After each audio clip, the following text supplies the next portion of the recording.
Когато една жена те замени със спокойствие, а не с друг мъж, тогава всичко е приключило. Мъжете мислят, че мълчанието е объркване, че отдръпването е временно, че пак ще се върне. Но когато тя се жадува за мир вместо за теб, знай, че вече завинаги си я изгубил. Тя не се опитва да те накара да ревнуваш, тя се опитва просто да се събере парче по парче. Най-опасна е жената, която няма нужда да бъде чута, защото най-накрая намери безопасност без теб.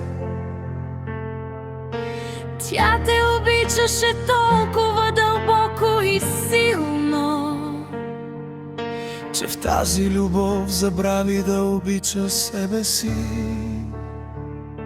Така че сега тя замени хаос с яснота, скандалите и споровете с тихи сутрини.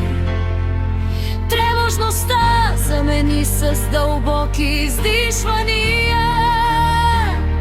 А ходенето потрани със своя чист мир.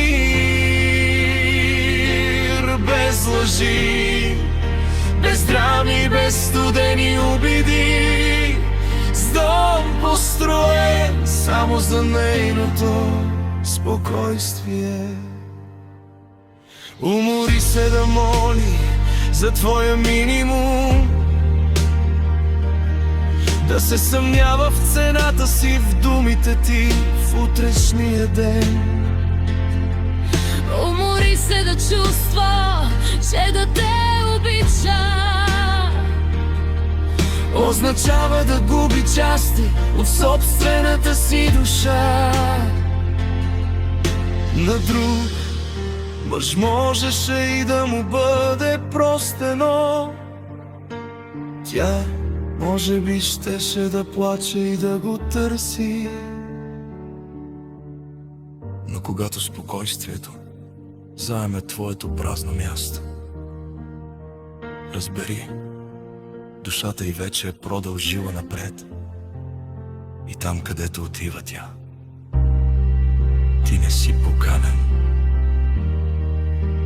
Твоето време свърши.